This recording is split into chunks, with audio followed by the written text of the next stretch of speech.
हम हर वर्ष अपने प्राण प्यारे आराध्य देव का प्राकट्य उत्सव मनाते हैं। देवकी वसुदेव जी ने महान तप किया कि संसार का स्वामी भगवान मेरा पुत्र बने। नंद यशोदा जी ये सब महान तप संपन्न, इनको सुख प्रदान करने के लिए भगवान प्रकट हुए। कि ये उस समय की बात है जब लाखों राक्षसों ने, असुरों ने, दैत्यों ने राजाओं का रूप धारण करके पृथ्वी में आतंक मचा रखा था। अहंकार से भरे हुए, बल से भरे हुए पृथ्वी को आक्रांत कर रखा था। आक्रांत पृथ्वी त्राण पाने के लिए रो रही थी। ये उस समय की बात है जब यदुवंशी राजा शूरसेन, माथुर मंडल शूरसेन मंडल का मथुरापुरी में रह करके शासन करते थे। ये मथुरा समस्त यदुवंशी नरपतियों की राजधानी थी। मथुरा में सदैव भगवान की उपस्थिति पाई गई है। मथुरा में सूर्य के पुत्र वसुदेव जी का विवाह देवकी जी के साथ हुआ। ये उस समय की बात है जब नवविवाहिता पत्नी देवकी को रथ पर विराजमान करके वसुदेव जी ले जा रहे थे। कंस बड़ा बलवान, स्वभाव में धूर्तता, वसुदेव जी से कहा मैं रथ हाँकूंगा, मेरी बहन है, और रथ के घोड़ों की लगाम पकड़ ली। स्वयं रथ हाँकने लगा, रथ चल पड़ा। जिस समय घोड़ों की लगाम पकड़कर कंस रथ हाँक रहा था, उसी समय स्पष्ट आकाशवाणी हुई, अरे मूर्ख, जिसको तू रथ में बैठाल कर लिए जा रहा है उसकी 8वें गर्भ की संतान तुझे मार डालेगी। भोजवंश का कलंक। आकाशवाणी सुनते ही कूद पड़ा रथ से, तलवार खींच ली और बाल पकड़े देवकी के। वसुदेव देवकी के लिए आदेश किया, तत्काल हथकड़ी बेड़ियों से जकड़ करके इनको कैद खाने में डाल दिया जाए और बहुत ही कठोर पहरा लगा दिया जाए। वर्ष वर्ष में जो संतान होती मारता गया, उसे हर बार शंका बनी रहती, पता नहीं वो भगवान किन बालक के रूप में प्रकट हो जाए। जब कंस ने एक एक करके देवकी जी के 6 बालक मार डाले, तब देवकी के 7वें गर्भ में भगवान के अंश स्वरूप अनंत महिमा, अनंत बलशाली भगवान शेष जी पधारे देवकी जी के गर्भ में। अनंत भगवान जब 7वें गर्भ के रूप में देवकी के उदर में पधारे, बड़ा आनंद। पर देवकी जी को लगा कि कंस इसे भी मार डालेगा, इसलिए वो रुदन करने लगी। विश्वात्मा भगवान ने देखा कि माता को बहुत दुख है और यदुवंशियों को कंस सताए ही जा रहा है, तो अपनी योग माया का स्मरण किया और योग माया को आदेश किया, देवी कल्याणी, तुम ब्रज में जाओ, वह प्रदेश ग्वालों और गौओं से सुशोभित है। वहां नंद बाबा के गोकुल में वसुदेव जी की पत्नी रोहिणी गुप्त रूप से निवास कर रही। उनकी और भी पत्नियां कंस के डर से गुप्त स्थानों में रह रही। इस समय मेरा महान अंश, जिसे अनंत शेष जी कहते हैं, देवकी के उदर में गर्भ रूप से विराजमान है। तुम जाओ वहां से उस गर्भ को रोहिणी के उदर में रखो। मैं स्वयं आ रहा हूं, अब विलंब से आने जा रहा। अब मैं समस्त ज्ञान बल आदि अंशों के साथ देवकी का पुत्र बनूंगा और नंद बाबा की पत्नी यशोदा के गर्भ से तुम प्रकट हो। योग माया को आदेश किया। जब योग माया ने देवकी का गर्भ ले जाकर रोहिणी के उदर में रख दिया, तब समस्त द्वारपाल और सब जगह खबर पहुंच गई, गर्भ नष्ट हो गया देवकी। किसी को आंतरिक पता तो है नहीं। नगरवासी बहुत कि बेचारी के 6 तो मार डाले गए और 7वां गर्भ नष्ट हो गया। हाय, रोहिणी नक्षत्र था। आकाश के सभी नक्षत्र, ग्रह और तारे सौम्य हो रहे थे। अब तो काले काले मेघ आकर मंडराने लगे और धीरे धीरे गर्जना करते हैं। भारी वर्षा प्रारंभ। जन्म मृत्यु के चक्र से छुड़ाने वाले जनार्दन भगवान का अवतार समय निशीत रात के 12 बजे। उसी समय सबके हृदय में विराजमान भगवान देव रूपिणी देवकी के सामने प्रकट हुए। श्री भगवान ने कहा, देवी, स्वयंभू मनवंतर में जब तुम्हारा पहला जन्म हुआ था उस समय तुम्हारा नाम था प्रश्नी और ये वसुदेव श्रुतपा नाम के प्रजापति थे। तुम दोनों के हृदय में बड़े ही शुद्ध भाव थे। जब ब्रह्मा जी ने तुम दोनों को संतान उत्पन्न करने की आज्ञा दी तब तुम लोगों ने इंद्रियों का दमन करके उत्कृष्ट तपस्या की। तुम दोनों ने वर्षा, वायु, घाम, शीत, उष्ण आदि काल के विभिन्न गुणों को सहन किया और प्राणायाम के द्वारा अपने मन के मल को धो डाला। तुम दोनों ने सूखे पत्ते खाकर फिर हवा पीकर केवल तपस्या की। अभीष्ट वर प्राप्त करने की इच्छा से मेरी आराधना की। कितना कठिन तप! मुझ में चित्त लगाकर ऐसा परम दुष्कर घोर तप करते हुए देवताओं के 12,000 वर्ष व्यतीत हो गए। पुण्यमयी देवी, उस समय मैं तुम दोनों पर प्रसन्न हुआ क्योंकि तुम दोनों तपस्या, श्रद्धा, प्रेममयी भक्ति से अपने हृदय में नित्य निरंतर मेरी भावना की थी। जैसा मैं आज तुम्हारे सामने प्रकट हुआ हूं ऐसा उस समय भी प्रकट हुआ था और तुमसे कहा वरदान मांगो। तब तुम दोनों ने कहा आप जैसा पुत्र मुझे चाहिए। तो मेरे जैसा तो सिर्फ मैं ही हूं, तो मेरे जैसा पुत्र, तो मैंने ये वरदान दिया कि मैं ही स्वयं तुम्हारा पुत्र बनकर आऊं।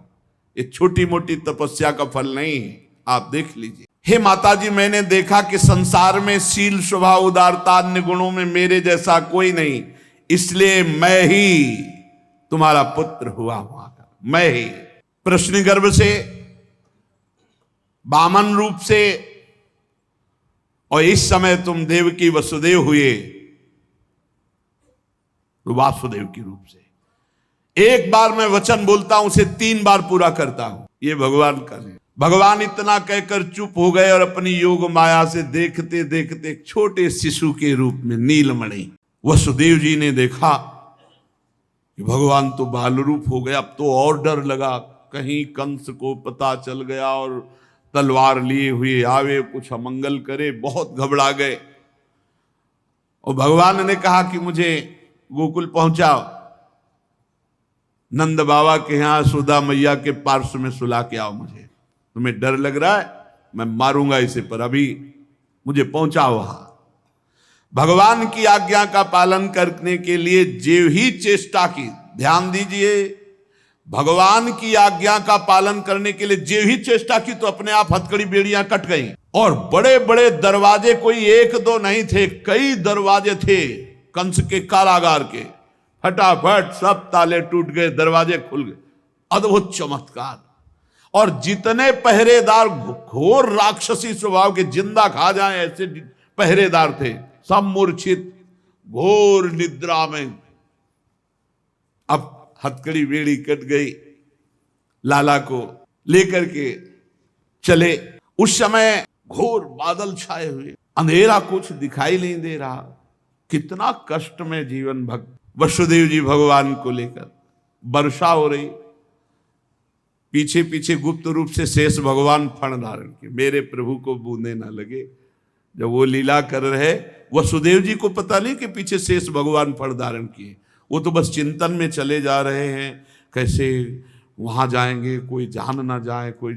और वहां पहले ही योग माया ने पूरी व्यवस्था करी, पूरा का पूरा परिकर सब बेहोश है नींद में, किसी को सुध नहीं है। शेष भगवान अपने फणों से जल को रोकते हुए 1000 फण धारे पीछे पीछे चल रहे। यमुना जी ने देखा कि प्रभु पधार रहे तो पहला चरणामृत तो हमारे अधिकार बनता है। आनंद में भर गई यमुना जी और उफान। यमुना जी ने जब उफान आनंद का लिया तो वसुदेव जी के प्राण बहुत घबरा रहे कि अब क्या करें, लौट सकते नहीं, कोई नौका आदि है नहीं। चलो प्रभु ने आज्ञा करी है तो वही देखेंगे।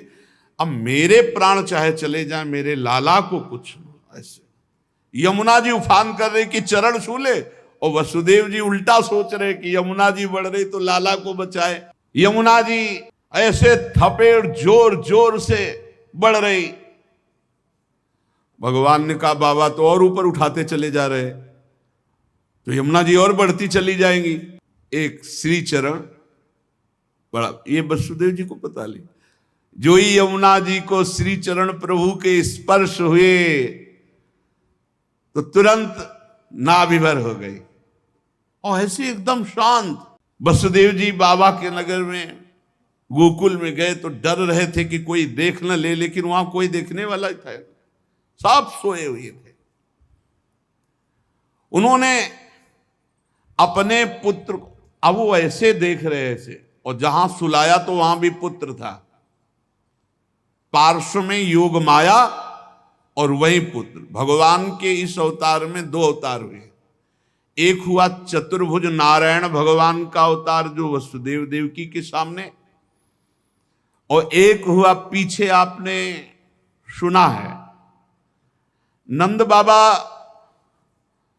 और यशोदा मैया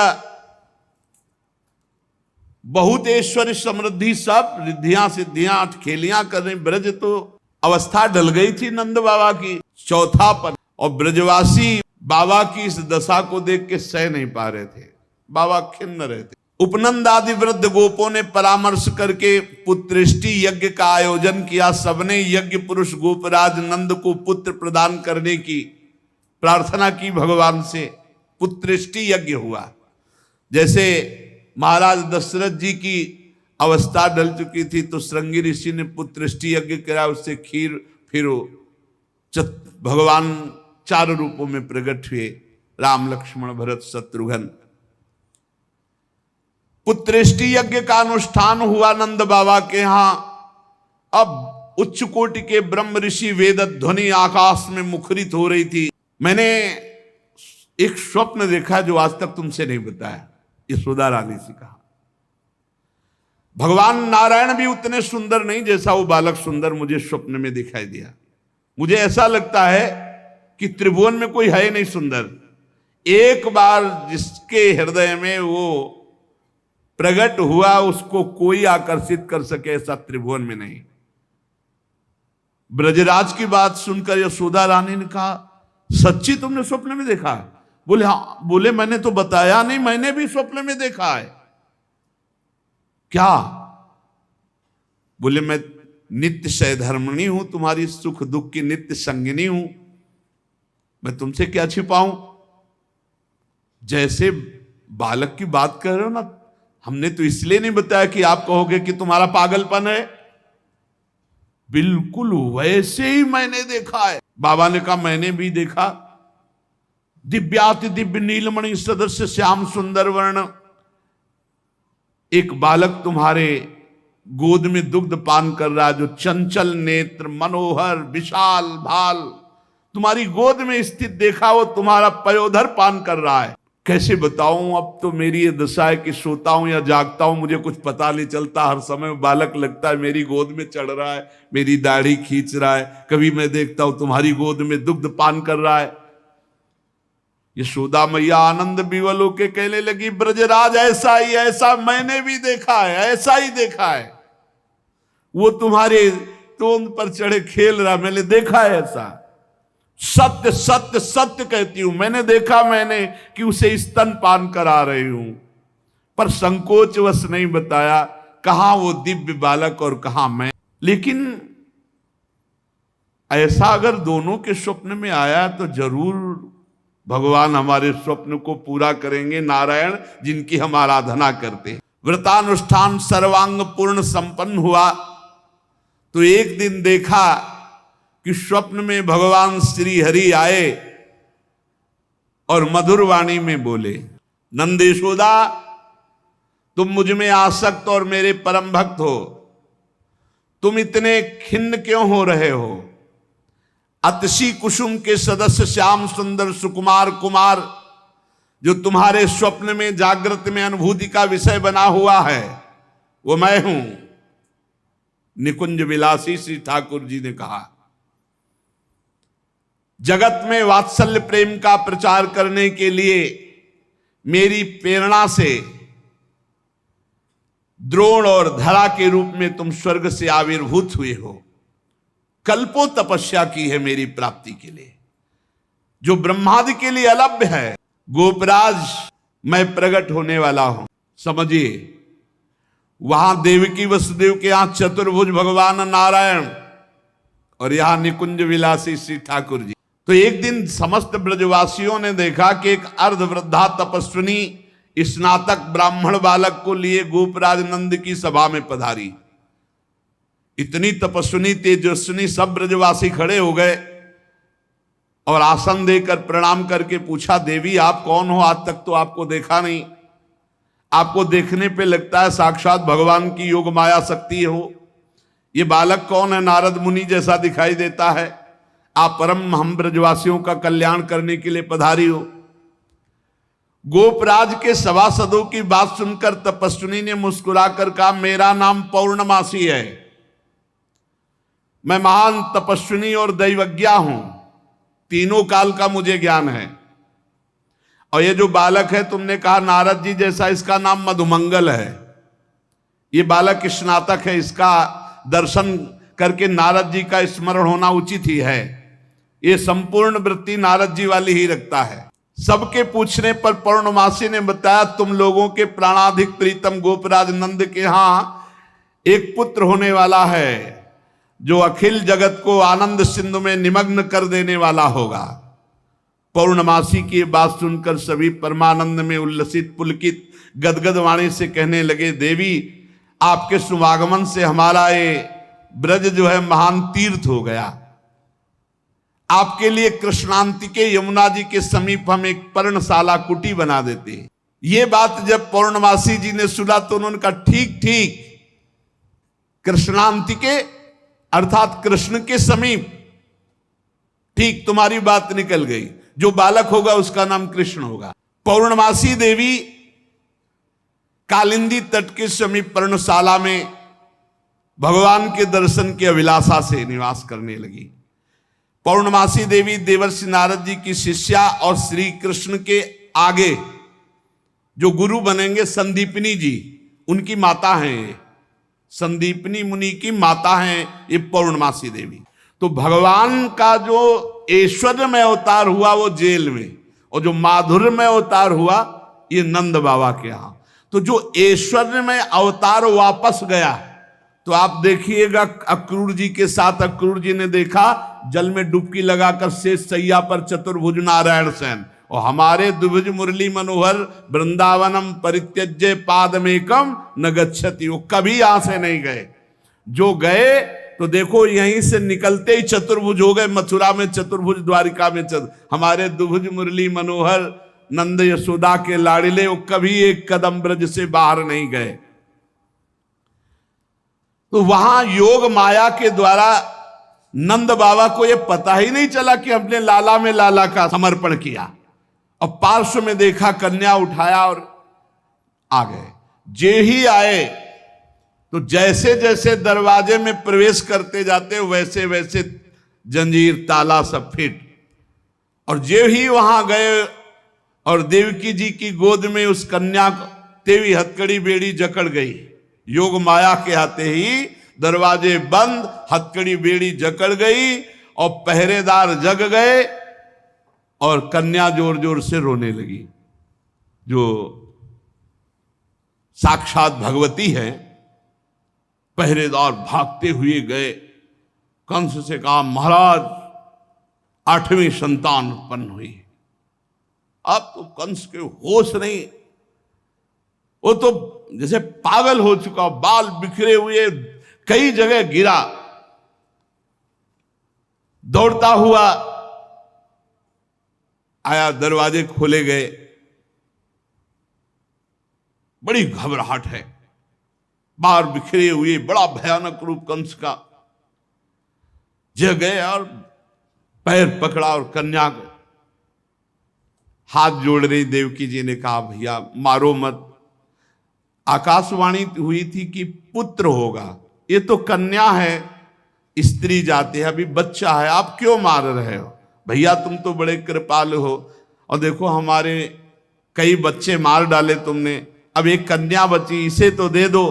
मैं तुम्हारी छोटी बहन हूं, बहुत दिनों बड़ा प्रार्थना की, लेकिन वो देवकी जी रोती रही, पैर पकड़ करके कन्या को एक चट्टान पर मार। और ये कन्या कोई साधारण कन्या तो थी नहीं, आद्या शक्ति महाभगवती। हाथ से छूट गई और सामने आकाश में देखा तो 8 आयुध, दिव्य माला, वस्त्र, चंदन, मणिमय आभूषणों से विभूषित, धनुष, त्रिशूल, बाण, ढाल, तलवार, शंख, चक्र, गदा। देखा सिद्ध, चारण, गंधर्व, अप्सरा, किन्नर सब स्तुति कर रहे अम्बा की। और उस समय देवी ने कहा, ए मूर्ख, तेरी सामर्थ्य नहीं कि तू मुझे मार सके, और तू जिसे सोच रहा है ना कि मैंने मिटा दिया, अरे तेरे मारने वाला पैदा हो चुका है।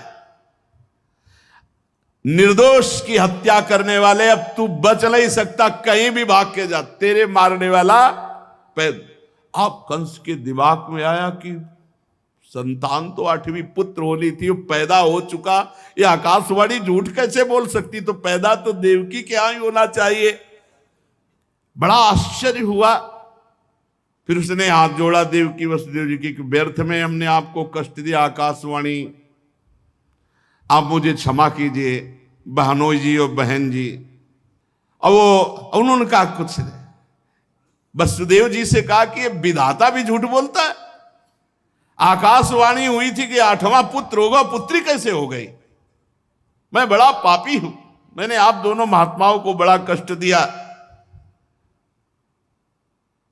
पर वसुदेव जी आपको दुखी नहीं होना चाहिए, जो लोग तत्व को जानते हैं, आत्मा को जानते हैं, वो शरीर के नाश पर दुखी। देखो इनको भी ज्ञान है यार, बड़ा विचित्र है।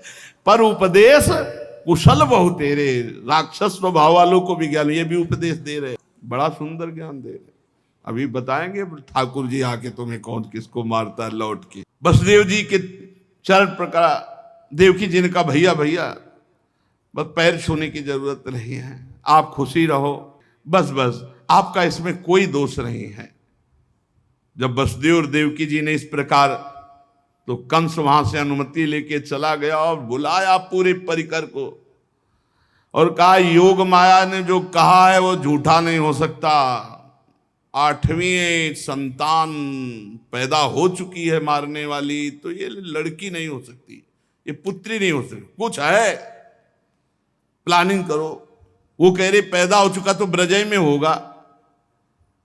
कंस के मंत्री जितने थे वो कंस से भी ज्यादा बुरे स्वभाव वाले थे। उन्होंने कहा महाराज आज्ञा करो, ब्रज 84 कोस में आज से लेकर 10 दिन तक जितने भी बालक हुए सब मार डालेंगे हम लोग।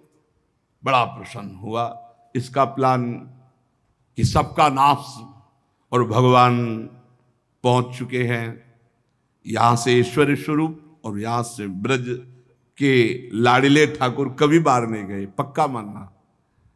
कभी ये जितने संत जन ऐसे थोड़ी जी रहे हैं, पूरी भावना में नहीं जी रहे भाई। छिन छिन बिहरत संग, छिन छिन निरखत प्रेम भरी, छिन जस कहा तभंग। अब जब मैया के नेत्र खुलेंगे, लाला को देखेंगे तो उत्सव मनाएंगे, वो कल अपने लोग फिर उत्सव मनाएंगे। श्री राधा वल्लभ लाल।